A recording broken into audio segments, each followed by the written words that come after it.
Welcome to English 1120, our Introduction to Grammar course. This video focuses on that noun clauses, which could also be described as that nominal clauses. In this video, we're going to do a review of the recent dependent clauses that we've studied over the past few weeks and then compare them to the that nominal clauses. We will take a look at a variety of different ways that that nominal clauses occur in sentences. And then lastly, we will compare that as a complementizer, which it does in nominal clauses, with that as a relative pronoun, which we've been discussing in our relative clauses recently. So let's do a review of the types of dependent clauses that we've been learning about. We talked about subordinating clauses. Subordinating clauses function adverbially. So we can see there that that sort of second clause, which we see at the bottom there, is linked to the sentence using an adverb, okay, that appears coming off of the verb there. So we have my cat made a mess while I napped. While I napped is a dependent clause. It can't function on its own, in particular because it has this subordinating adverb at the beginning, the while. Then we talked about relative clauses. Relative clauses function adjectively in a sentence, which means they're there to describe the nouns. So we see them, as we can see here, who made a mess, it's coming off of the cat, okay, a noun phrase. It's describing the noun phrase, therefore it's functioning adjectively. All right, so, and the same thing here, who made a mess cannot exist as an independent clause. It has to be tied to a dependent clause. So the cat who made a mess is napping, and that who made a mess is our relative clause. What we want to look at now are a particular group of nominal clauses or noun clauses that start with that. They function nominally, which means that they function in the place of a noun or a noun phrase. So here's our sentence. That the cat made a mess is frustrating. And we can see how it's functioning in the sentence by looking at our Reed-Kellogg diagram here, that this whole clause, that the cat made a mess, is functioning in the subject slot, which is a noun slot in this sentence. And the rest of the sentence looks like a normal kind of linking verb sentence, okay? But we've got this complex structure in the noun spot. And that's what we're going to investigate, how this functions and how we can use it. So let's talk about these that nominal clauses. Now I'm putting that in capital letters just to remind us that when we're talking about that, we're actually talking about the word that, not that you need to capitalize it. So these clauses begin with the word that, and that functions here as a special grammatical word we call a complementizer. A complementizer is a word that creates a dependent nominal clause. And there's other kinds of complementizers. We'll look at them in future weeks, but we're just looking at that as a complementizer. Now these that nominal clauses are dependent clauses, but if you get rid of the that, they become an independent clause. So the only thing that's making them dependent is just that we stick this that at the beginning. Another way to think of these types of clauses in a sentence is that if you can replace the clause with the word it or something, these kind of pronoun phrases, then we know that that whole thing could be a that nominal clause if it can be replaced with a noun, because they're functioning nominally or they're functioning as a noun. If we can replace them with the noun, then we know that this is the kind of clause we're just talking about. And normally we wouldn't require any kind of punctuation in the written form of the language when we insert a noun clause.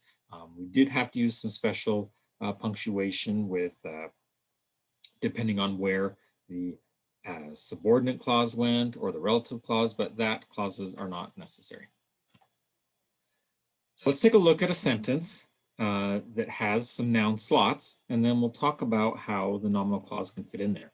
So we have a sentence that the teacher announced something, right? Something is our word that we can use to kind of test, is this place in the sentence a noun phrase? And yeah, the teacher announced something. We've got kind of our basic transitive verb sentence, right? Announced can take an object, so we've got a transitive verb, and something is the object of the sentence. Another way that we could manipulate this sentence is we could say the teacher announced the winner. Now we also know that the winner is a noun phrase, So that also works here. Now, this is a sentence we haven't looked at before, this next one. The teacher announced Sam won the award. The teacher announced something, and the something that the teacher announced is a phrase of dialogue. Sam won the award. And so really, a quote can function in a noun clause. The teacher announced, or the teacher said, or something, and that something is this utterance. Now, we could take that direct quote and make it an indirect quote by adding the word that. The teacher announced that Sam had won the award. And by adding the word that, and you may have done this in classes when you were in school, elementary school, junior high, where you had to learn the difference between a direct quote and an indirect quote. What the teacher probably didn't tell you is that you're creating that nominal clauses. And that's exactly how indirect quotes are created in English, by using that nominal clauses. So the teacher announced that Sam had won the award. And that Sam had won the award is our dependent clause, but it's also could be replaced by the word something. And that's the key to understanding whether we've got a nominal clause or not. Can the that phrase be replaced with the word something? Okay, let's look at some uses. I got a typo there of nominal clauses. So we can use them in the subject slot, because subjects can be noun phrases. So that we need more time is obvious. Something is obvious. And that something can be replaced by that we need more time. We can also put them in the object slot, because objects can be nouns. Her assistant knows something.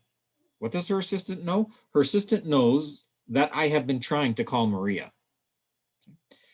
Now, these next three may be a little bit unfamiliar, especially the appositive and the adjective complement. We already have investigated subject complements before, but let's look at appositive first. So that sentence could be, the secret that John bought a new car will be hard. And I'm not sure why I punctuated it. You don't need those commas there. Sorry about that. An appositive is a type of clause where we kind of restate the noun that's already there. So this, we could actually interchange these two. We could have one sentence that is, the secret will be hard to keep. And then we could have another sentence that is, that John bought a new car will be hard to keep. And that sentence looks more like our subject example at the beginning there, right? That we're putting that nominal clause in place of the subject. If you use both a regular sentence and then a sentence that uses a that nominal clause as the subject, you could have them beside each other, and we call that an appositive. And it's essentially, they're both two versions of the same thing that exist side by side in the sentence. You can do it with the subject. You could also do it with an object in a sentence as well. But again, I'm not sure why it's got commas there. I should have deleted that.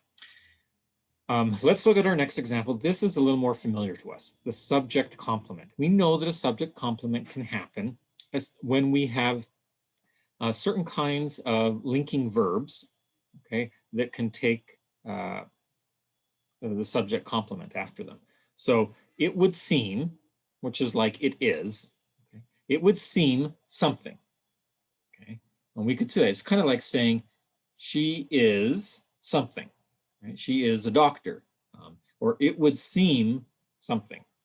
And in that something, we could put this that nominal clause. It would seem that all the tickets have been sold. Now, the adjective complement does something kind of similar to this, but it's where we put a that nominal clause that kind of completes the idea of the adjective of the sentence. So the committee is positive of something. Another way to think of this is maybe a sentence like, we are afraid of something. Okay? And that of something is kind of like a prepositional phrase. It's coming off of there. And that's sort of what's happening here when we can put a that nominal clause after an adjective in a sentence. There are certain adjectives that can function that way. And so really it's taking, again, the place of a noun, the of something, but there's no of, and instead we have the that nominal clause that fills the something place. So we'll look at these in more detail. Here's the subject example. That we need more time is obvious. Now, if we were to get rid of the that and get rid of the obvious part, we have an independent clause here. We need more time. So that we need more time is more easily recognized now as a that nominal clause, because if we drop the that clause becomes an independent sentence. So that we need more time all fits into the subject slot. And then we've got the rest of the sentence. Our predicate is obvious. Something is obvious. What is the something? That we need more time. Let's look at an object example. The dentist can see something. What does the dentist see? The dentist can see that the tooth has decayed. Now remember, let's look at our that clause. If we can drop the word that and have an independent clause, then we know that it's a that nominal clause. And this is true because the tooth has decayed could be an independent clause. So we see a similar thing here. We have the dentist, and then we have as our main verb, which is can see, our main verb phrase. And then in the object slot, we've got the that clause. Now, when we diagram these, as you saw in the previous examples, we kind of put the that clause sentence, so to speak, on this little pedestal. And then we go up, and then we can put that at the top, and then we have it just like it was, its normal independent kind of clause there, where we separate the subject from the predicate. Okay, we just use the that dotted line there to help us understand that it's now become a dependent clause. But that's how it's represented, and that's the position it takes. And that pedestal there is a good signal to us that this is functioning as a nominal clause. Okay, it's taking the place of a noun phrase in the sentence. Let's look at the appositive example. Now, remember I said that appositives can be when we have a normal noun phrase, and then we have this that nominal clause where they can both, they're kind of both equal. They both mean the same thing, and they can take the same spot in the sentence. And so we can represent them here as both being, in this case, the appositive is both about a subject. So the original sentence might be, the secret is exciting. But that the secret part could be replaced by that John bought a new car is exciting. But if we keep them both together, we have that appositive sentence, the secret that John bought a new car is exciting.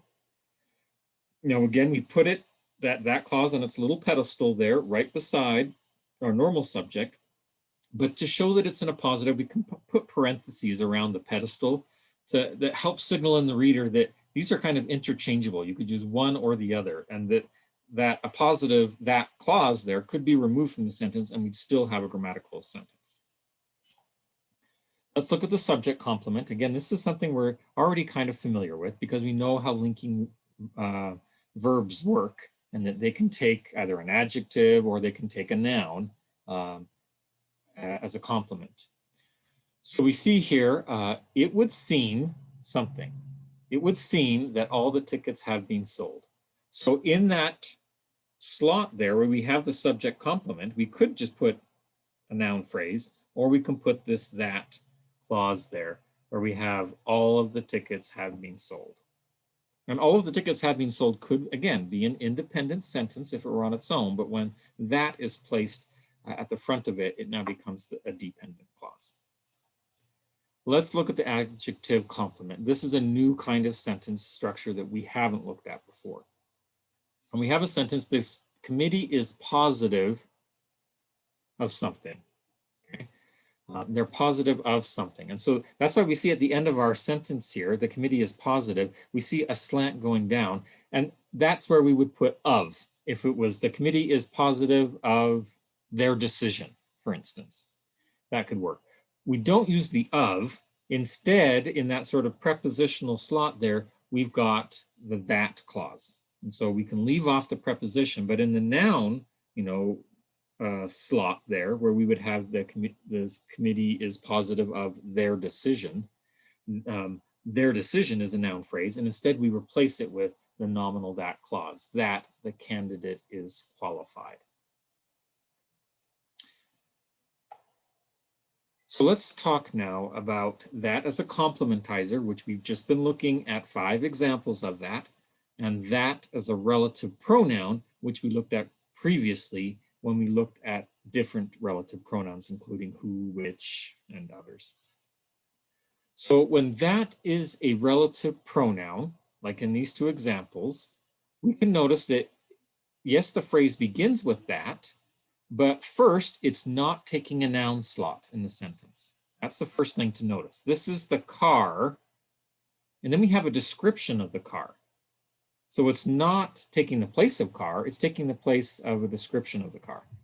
Same thing with the tree. The tree that is blooming is an apple. Now those commas there are optional. You don't really need them, but you could have them, depending on whether you're trying to be restrictive or unrestrictive.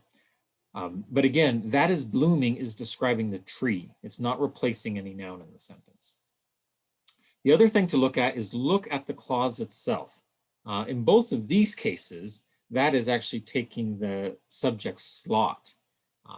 And if we were to remove that, we do not have an independent clause. Needs a new tire does not function as an independent clause, and is blooming also does not function as an independent clause.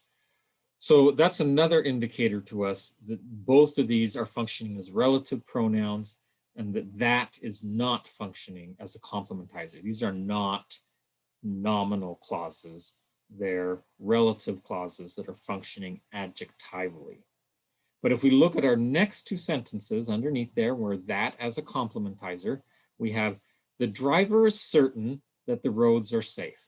The driver is certain of something, right? And of something gets replaced with the that nominal clause, that the roads are safe. Okay, so that's one indicator. It's taking the noun and one of the noun slots in the sentence. This is a little trickier one because again, we're getting new to this idea of the adjective complement. But another way we can tell that this is a nominal clause is if we drop the that from the clause and we have the roads are safe. And now we've got an independent clause, which lets us know more evidence that we're dealing with a that nominal clause. Let's look at the next sentence. The fact that he is rich is of no consequence. Again, this is one of our trickier sentences because this one's the appositive, which is a new sentence type. But even if we drop the fact, we could have that he is rich is of no consequence. And that he is rich is taking the subject slot in the sentence. So that's one indicator that we're dealing with a that nominal clause. The other one is we could take the clause that he is rich, drop the that, and we have he is rich, which is an independent clause. So that's more evidence, again, that we're dealing with a nominal clause.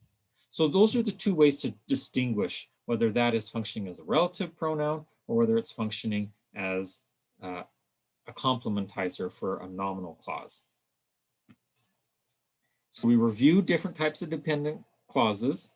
We did an extensive look at different types of nominal clauses where they can occur in different parts of the sentence, and we showed different diagrams and how they appear when they're in a Reed-Kellogg's diagram. And then lastly, we contrasted that as a complementizer for nominal clauses versus that as a relative pronoun in relative clauses.